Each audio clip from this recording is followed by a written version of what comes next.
আজকে এই কনসার্টে এসে ভালোই লাগতেছে, অনেক অনেক মানুষ দেখতেছি এবং ওপেন কনসার্ট। এটা হচ্ছে আমরা তো জানি আমাদের দেশে কনসার্ট মানেই টিকিট কেটে যেতে হবে, কিন্তু এই বিজয়ের দিনে বিজয়ের মাসে ওপেন একটা কনসার্টে এসে খুবই ভালো লাগতেছে।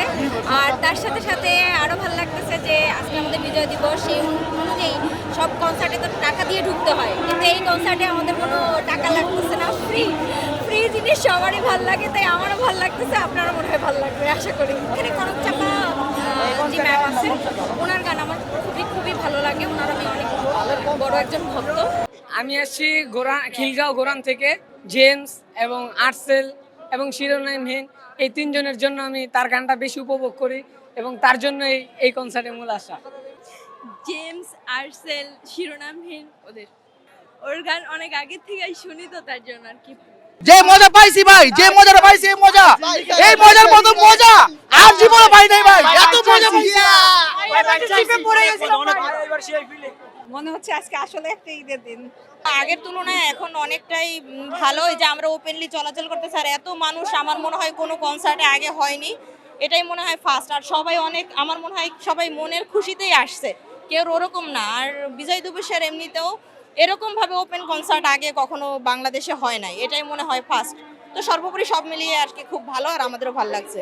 মেয়েদের জন্য আলাদা জোন থাকতো আর পুরুষের জন্য আলাদা জোন থাকতো, তাহলে আরো মনে হয় একটু ভালো হইতো।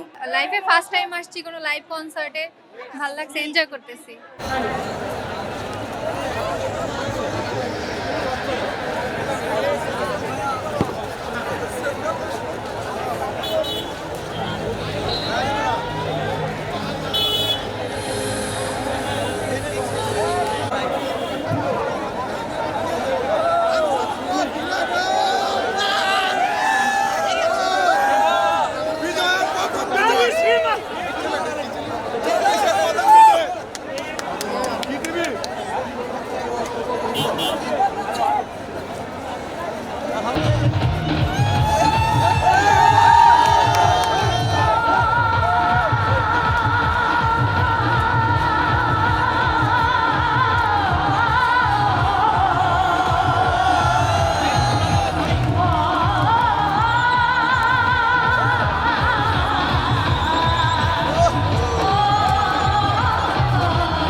এলো খবরের কাগজ, নিখাদ, নির্ভীক, নিরপেক্ষ।